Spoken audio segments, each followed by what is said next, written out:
Good morning बच्चों। आज जो है हम लोग जो है क्लास 10 का जो है सेकेंड लेसन में क्षार पढ़ेंगे। इससे पहले जो है कल हम लोग जो है अम्ल, क्षार और लवण में जो है केवल अम्ल पढ़े थे। अम्ल क्या होता है, उसके भौतिक गुण क्या होते हैं और रासायनिक गुण क्या होते हैं और उसके उपयोग क्या होते हैं। आज जो हम क्षार पढ़ेंगे और क्षार के भी भौतिक गुण, रासायनिक गुण और इसके उपयोग के बारे में जानना है। तो सबसे पहले जो है क्षार कहते किसे हैं, देखिए यह क्षार क्या है। तो वे पदार्थ जो स्वाद में तीखे या कड़वे होते हैं वे जो है क्षारक कहलाते हैं। वे पदार्थ जो स्वाद में तीखे या कड़वे होते हैं क्षारक कहलाते हैं। अब जैसे जो हम देखें अगर तो साबुन, यह जो है स्वाद में जो है कैसा होता है, तीखा या कड़वा होता है, तो यही जो है क्या कहलाता है, क्षारक कहलाता है। देख लीजिए, वे पदार्थ जो स्वाद में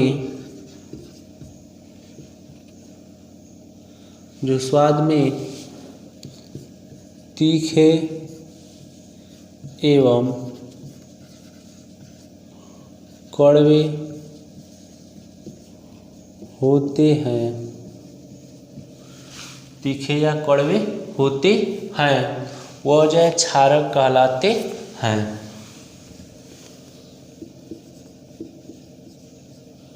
क्षारक या भस्म कहलाते हैं। तो जो पदार्थ जो है स्वाद में जो है तीखे या कड़वे होते हैं वही जो है क्या कहलाते हैं, क्षारक कहलाते हैं। अब इसमें जो है तीखे या ये भी हम लिख सकते हैं कि तीक्ष्ण होते हैं, स्वाद में तीखे, या इसके अलावा हम ये भी लिख सकते हैं कि तीक्ष्ण होते हैं। तो जो पदार्थ जो है स्वाद में तीक्ष्ण एवं कड़वे होते हैं क्षारक या भस्म कहलाते हैं। एग्जाम्पल जैसे देखेंगे अगर तो साबुन, यह जो है क्या होता है, स्वाद में जो है तीक्ष्ण या कड़वा होता है, तो यह जो है क्या कहलाता है, भस्म कहलाता है। आगे देखेंगे तो सामान्य जो है अवधारणा कहती है। अब आर्हेनियस जो है, आर्हेनियस का सिद्धांत क्या कहता है, इसको देखिएगा।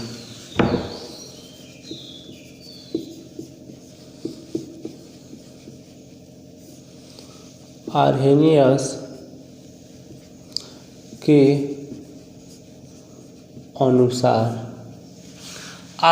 के अनुसार, अब आर्हेनियस के अनुसार जो है या आर्हेनियस का जो है सिद्धांत जो है क्या कहलाता है, तो देखिएगा, वे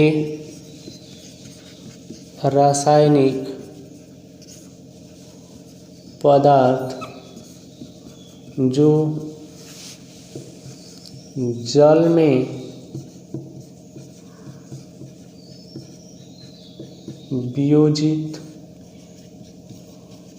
होकर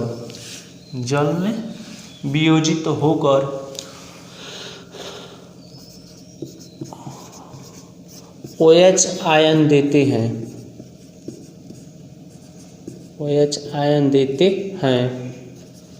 क्षारक कहलाते हैं। तो जो पदार्थ जो है क्या करते हैं, जल में वियोजित होकर के और OH आयन देते हैं, वही जो है क्या कहलाते हैं, क्षारक कहलाते हैं।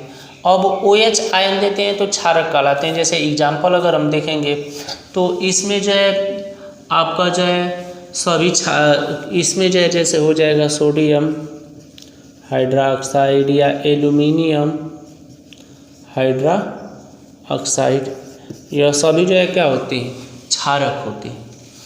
अब इसमें जो है एक चीज़ नोटिस करने की बात ये है कि अगर नोटिस किया जाए इसमें तो देखा जाए कि सभी क्षार जो है क्षारक होते हैं, सभी क्षार क्षारक होते हैं। सभी क्षार को अगर देखा जाए तो सभी क्षार जो है क्या होते हैं, क्षारक होते हैं। लेकिन सभी लेकिन अगर देखा जाए तो सभी क्षारक जो है क्षार नहीं होते, सभी क्षारक जो है क्षार नहीं होते हैं।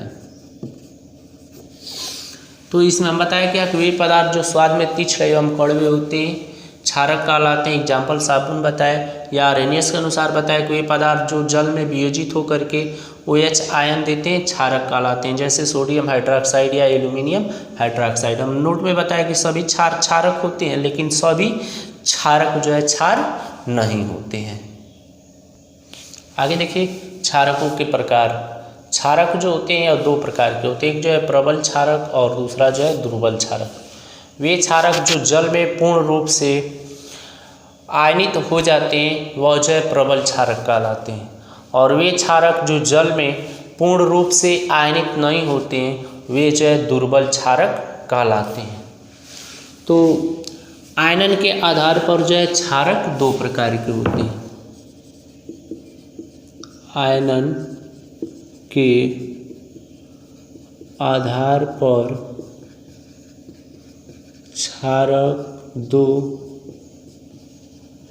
प्रकार के होते हैं। पहला प्रबल क्षारक बताया हम, दूसरा जो है दुर्बल क्षारक। हम बताया कि वे क्षारक जो जल में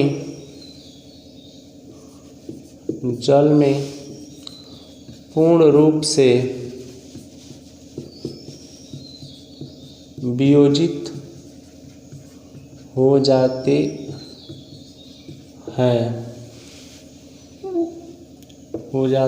हैं प्रबल क्षारक कहलाते हैं। तो जो जल में पूर्ण रूप से वियोजित हो जाते हैं क्या कहलाते हैं? प्रबल क्षारक कहलाते हैं। जैसे एग्जाम्पल अगर हम देखें तो पोटेशियम हाइड्रोक्साइड, या इसके अलावा जो हम देखें तो बेरियम हाइड्रोक्साइड, यह जो है प्रबल क्षारक होते हैं, अर्थात जो क्या होते हैं तो जल में पूर्ण रूप से जो है वियोजित हो जाते हैं, तो यह जो है प्रबल क्षारक कहलाते हैं। दूसरा दुर्बल क्षारक, वे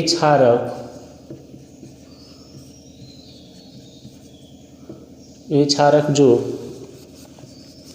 जल में पूर्ण रूप से वियोजित नहीं होते हैं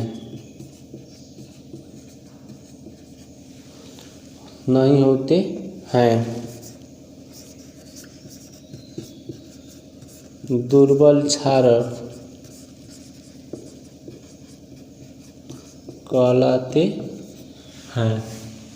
अब जो जल में पूर्ण रूप से वियोजित नहीं होते हैं वो जो है क्या कहलाते हैं? दुर्बल क्षारक कहलाते हैं। जैसे एग्जाम्पल लेंगे अगर तो एल्यूमिनियम हाइड्रोक्साइड, यह जो है जल में पूर्ण रूप से वियोजित नहीं होता है, या इसके अलावा जो है अमोनियम हाइड्रोक्साइड, यह भी जो है जल में पूर्ण रूप से वियोजित नहीं होता है, तो यही जो है क्या कहलाते हैं? आपके दुर्बल क्षारक कहलाते हैं। अब अगर क्षारों को जलीय विलयन में प्रबलता का क्रम देखें कि कौन सा क्षार जो है अधिक जो है प्रबल होता है और कौन सा जो है कम होता है, तो इसकी प्रबलता को देखें अगर क्षारों की प्रबलता को, तो पोटेशियम हाइड्रोक्साइड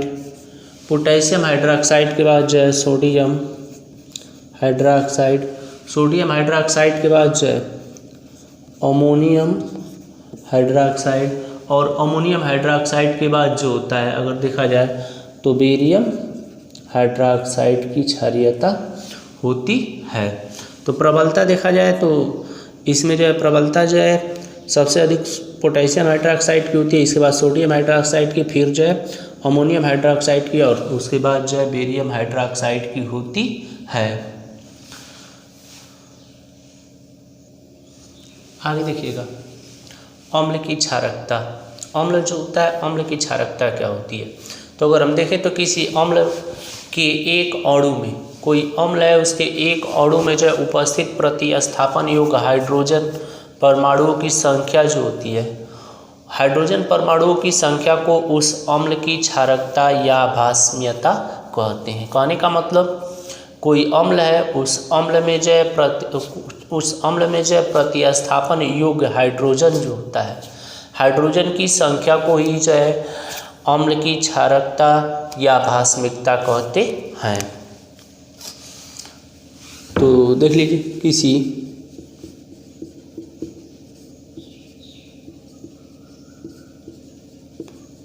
किसी अम्ल के एक अणु में उपस्थित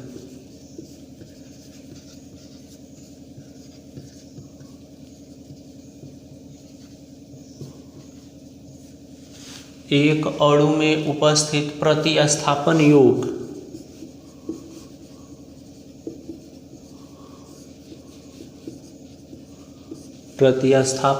योग हाइड्रोजन परमाणुओं की संख्या को अम्ल की क्षारकता या भास्मिकता कहते हैं। अम्ल की क्षारकता या भास्मिकता कहते हैं। अब हाइड्रोजन परमाणुओं का जो विस्थापन होता है उसके आधार पर अम्ल जो होते हैं यह जो है 3 प्रकार के होते हैं। हाइड्रोजन परमाणुओं की संख्या के आधार पर जो है अम्ल जो होते हैं ये निम्न प्रकार के होते हैं। हाइड्रोजन परमाणुओं की संख्या के आधार पर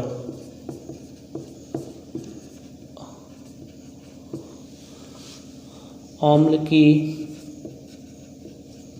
क्षारकता निम्न प्रकार की होती है। अब हाइड्रोजन परमाणु की संख्या का मतलब कि उसमें कितने जो है हाइड्रोजन परमाणु जो है क्या है उपस्थित हैं। तो हाइड्रोजन परमाणु के आधार पर यह जो है 3 प्रकार के होते हैं। पहला जो है एक क्षारकी, दूसरा जो है द्विक्षारकी और तीसरा जो है त्रिक्षारकी। एक क्षारकी, द्विक्षारकी और त्रिक्षारकी। एक क्षारकी का मतलब कि हाइड्रोजन परमाणु की संख्या जो है 1 हो, जैसे CH3COOH। तो इसमें जो है हाइड्रोजन परमाणु की संख्या कितना है 1 है, तो एक क्षारकी है। या HNO3, इसमें भी हाइड्रोजन परमाणु की संख्या कितना है 1 है, तो एक क्षारकी कहते हैं। या HCl, इसमें भी हाइड्रोजन परमाणु की संख्या 1 है, तो इसे भी हम क्या कहते हैं एक क्षारकी कहते हैं। द्विक्षारकी का मतलब 2 हो। तो जैसे एग्जाम्पल देखेंगे तो H2SO4, इसमें हाइड्रोजन परमाणु की संख्या कितना है 2, तो इसे द्विक्षारकी कहेंगे। या इसके अलावा जो है H2CO3, इसमें भी हाइड्रोजन परमाणु की संख्या कितना है 2, तो इसे भी हम क्या कहेंगे द्विक्षारकी कहेंगे। इसी तरह त्रिक्षारकी होता है जिसमें हाइड्रोजन परमाणुओं की संख्या कितना हो 3 हो। तो जैसे H3PO4, इसमें हाइड्रोजन की संख्या कितना है 3, तो इसे त्रिक्षारकी कहेंगे। तो हाइड्रोजन की परमाणु की संख्या के आधार पर जो अम्ल की क्षारकता निम्न प्रकार की होती है। एक क्षारकी, द्विक्षारकी और त्रिक्षारकी। इसमें एक हाइड्रोजन परमाणु है सब में, तो एक क्षारकी। इनमें जो है 2 हाइड्रोजन परमाणु है तो द्विक्षारकी, और इसमें जो है 3 हाइड्रोजन परमाणु है तो यह जो है त्रिक्षारकी होते हैं। देखिएगा क्षारक की अम्लता, एसिडिटी ऑफ बेस। अब एसिडिटी ऑफ बेस क्या होता है, तो किसी क्षार के एक अणु में उपस्थित प्रतिस्थापन योग्य OH आयन की संख्या उस क्षारक की अम्लीयता कहलाती है। यानी कहने का मतलब कोई जो है क्षार है उसमें जो है OH जो है आयन है और वो जो है उसमें से क्या हो सकते हैं प्रतिस्थापित हो सकते हैं, अलग हो सकते हैं, तो उसे ही जो है हम क्या कहते हैं क्षारक की अम्लीयता कहते हैं। तो किसी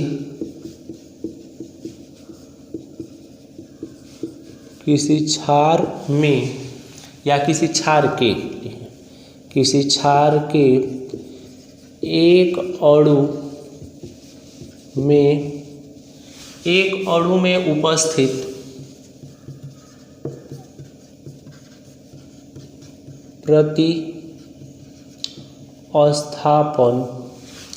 प्रतिस्थापन योग्य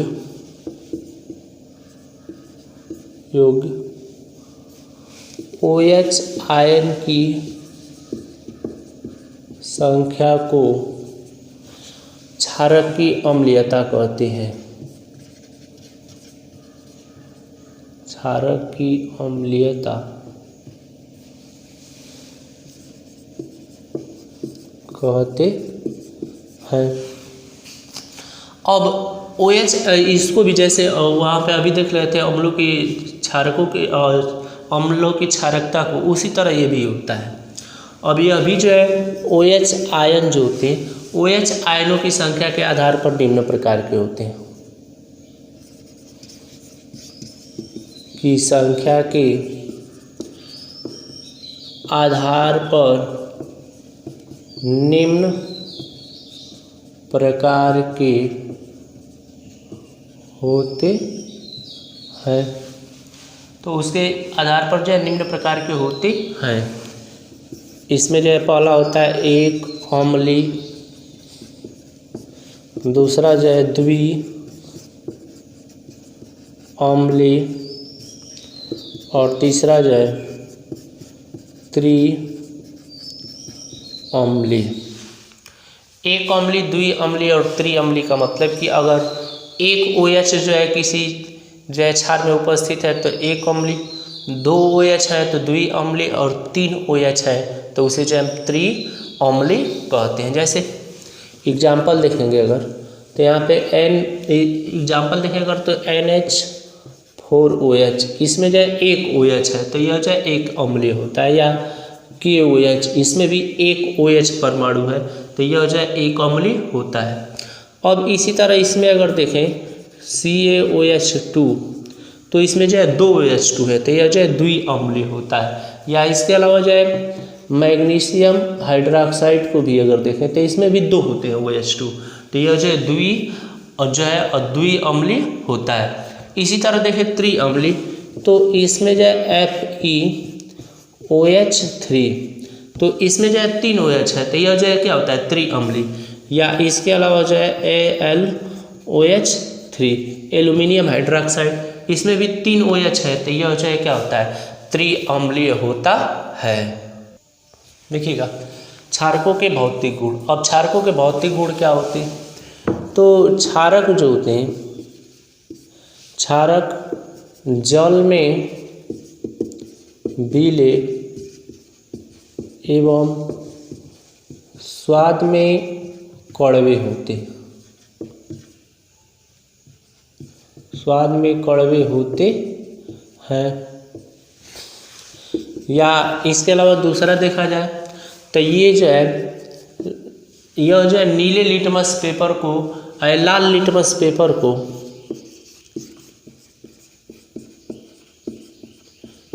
को नीला कर देते हैं। या इसके अलावा इसको देखा जाए तो ये साबुन के समान चिकने होते हैं। तो तीन है, ये जो है जल में विलेय और स्वाद में कड़वे होते हैं, ये लाल लिटमस पेपर को नीला कर देते हैं, और ये जो है साबुन के समान जो है चिकने मुलायम या सॉफ्ट होते हैं। अब रासायनिक गुण देखिए, जिसमें पहला है धातु के साथ क्रिया। अब जो है हम क्या करते हैं कि धातु के साथ अगर जो है क्षार की अभिक्रिया कराते हैं तो लवण और इसके साथ जो हाइड्रोजन गैस प्राप्त होता है। तो धातु की अभिक्रिया क्षारक से कराते हैं तो क्या मिलता है हमें? लवण, और इसके बाद जो है हाइड्रोजन गैस मुक्त होता है। जैसे यहाँ पे हम जिंक को लिए और इसकी अभिक्रिया जो है सोडियम हाइड्रोक्साइड से करा दिए।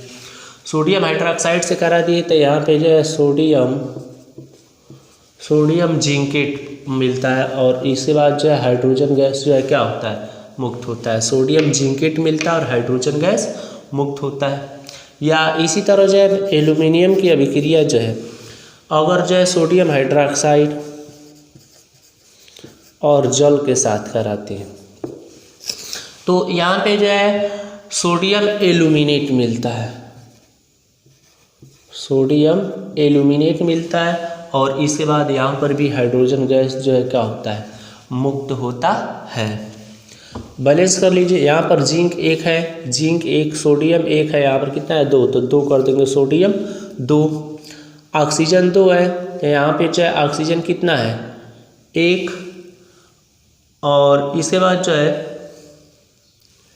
यहाँ पर जो हाइड्रोजन 2 है तो यहाँ पे हाइड्रोजन 2 है। तो यहाँ पर जो है जिंक जो है कितना है 1, जिंक 1, सोडियम 2, तो सोडियम 2। ऑक्सीजन जो है यहाँ पे 1 है, यहाँ पे 2 है तो 2 कर दिया ऑक्सीजन 2। अब यहाँ पे जो है ऑक्सीजन 2 हो गया, जिंक 2 हो गया तो 2 कर दिए जिंक 2, और हाइड्रोजन 2 हो गया तो यहाँ पे हाइड्रोजन 2। एल्यूमिनियम यहाँ पर 1 है, एल्यूमिनियम 1, सोडियम 1 है, सोडियम 1, हाइड्रोजन यहाँ पर जो है 1 है और यहाँ पे 2, 3 है, और यहाँ पर कितना है 2 है। तो यहाँ पे अगर हम 2 कर देते हैं तो ऑक्सीजन 2 2 4, यहाँ पे 2 कर दिए 2 दूना के 4, सोडियम 2 हो गया तो यहाँ पे 2 कर दिए सोडियम 2, और इसके बाद एल्यूमिनियम 2 हो गया तो 2 कर दिए यहाँ पे एल्यूमिनियम 2, और ऑक्सीजन यहाँ पर जो है 1 है और यहाँ पर कितना है 4, तो यहाँ पे जो है हम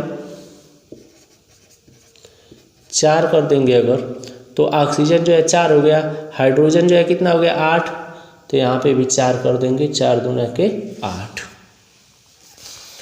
अगला देखिए, अब देखिए दूसरा जो है अधात्विक ऑक्साइड के साथ अभिक्रिया, रिएक्शन विद नॉन मेटल। अब जो है क्या करते हैं, किसी क्षारक की अभिक्रिया जो है, किसी क्षारक की अभिक्रिया जो है अधातु ऑक्साइड से कराते हैं, अधातु ऑक्साइड से कराते हैं, अधातु ऑक्साइड से कराते हैं तो इसमें जो है लवण और इसके साथ जो है जल प्राप्त होता है। जैसे यहाँ पे जो हम क्या किए कि कार्बन डाइऑक्साइड को लिए जो क्या है अधातु ऑक्साइड है, इसकी अभिक्रिया जो है अगर हम क्या करते हैं कि कैल्शियम हाइड्रोक्साइड से करा देते हैं, यह क्या है एक क्षारक है, इससे कराए तो यहाँ पे जो हमें क्या मिलता है कैल्शियम कार्बोनेट मिलता है और इसके बाद जो H2 यानी जल मिलता है। बैलेंस कर लेंगे, कार्बन 1 है, कार्बन 1, ऑक्सीजन 2 और 2 4 है, तो ऑक्सीजन यहाँ पे 3 और 1 4, कैल्शियम 1 है, कैल्शियम 1, हाइड्रोजन 2 है, हाइड्रोजन 2। तीसरा देखिएगा अम्लों के साथ अभिक्रिया। अब अगर हम क्या करते हैं, किसी क्षारक की अभिक्रिया जो है अम्ल से कराते हैं, किसी क्षारक की अभिक्रिया अम्ल से कराते हैं तभी भी हमें क्या मिलता है लवण और जल प्राप्त होता है, लवण मिलता है और इसके बाद जो है क्या मिलता है जल मिलता है। जैसे यहाँ पे हम एल्यूमिनियम हाइड्रोक्साइड को लिए, यह एक क्या है क्षारक है, इसकी अभिक्रिया जो अम्ल से करा दी हम H2SO4 से यानी सल्फ्यूरिक अम्ल से। अब सल्फ्यूरिक अम्ल से करा दिए तो यहाँ पर जो हमें मिलता है एल्यूमिनियम सल्फेट, एल्यूमिनियम सल्फेट मिलता है और इसके बाद जो हमें क्या होता है तो जल मिलता है। तो यह जो है क्या है, यहाँ पे जो है क्षारक है और यह अम्ल है, यहाँ पे मिला क्या लवण और इसके बाद जो है क्या मिला हमें जल मिला। बैलेंस कर लेंगे, एल्यूमिनियम 1 है, एल्यूमिनियम 2 है, 2 कर दिए एल्यूमिनियम 2। ऑक्सीजन जो है यहाँ पे कितना हो गया 3 दूना के 6 और 4 10, तो यहाँ पे जो है कितना है आपका जो है 4 3 12, अब 4 3 12 है और यहाँ पे जो है हमें हमारे पास कितना है 6 4 10, अगर यहाँ पे 3 कर देते हैं तो 4 3 12 और 3 दूना के 6, तो 12 6 18 हो गया। यहाँ पे जो है 4 3 12 और इसके बाद यहाँ पे 6 कर दिए तो 12 6 18। हाइड्रोजन जो है 3 दूना के 6 और 6 12, तो यहाँ पे भी 6 दूना के 12। एल्यूमिनियम 2, एल्यूमिनियम 2, यहाँ पे सल्फर जो है 3, तो यहाँ पे भी सल्फर 3। बैलेंस हो गया। आगे देखिए जल के साथ क्रिया। अब किसी हम क्या करते हैं क्षार का जो है अभिक्रिया जो है या किसी क्षारक की अभिक्रिया जो है हम जल से कराते हैं। तो जल से कराने पर वह जो है धनायन और ऋणायन में टूट जाता है। धनायन और ऋणायन में टूट जाता है। जैसे यहाँ पे हम अमोनियम हाइड्रोक्साइड को लिए, इसकी अभिक्रिया जल से कराते हैं अगर, तो यह जो है अमोनियम धनायन और OH ऋणायन में टूट जाता है। तो क्षार की अभिक्रिया जल से कराने पर यह जो है धनायन और ऋणायन में क्या हो जाता है, टूट जाता है। लास्ट है गर्म करने पर। अब क्या करते हैं हम, किसी क्षारक को जो है गर्म करते हैं, तो गर्म करने पर वह जो है क्या हो जाता है, धातु ऑक्साइड और जल में टूट जाता है। क्षारक को अगर हम गर्म करते हैं तो गर्म करने पर जो है वह जो है धातु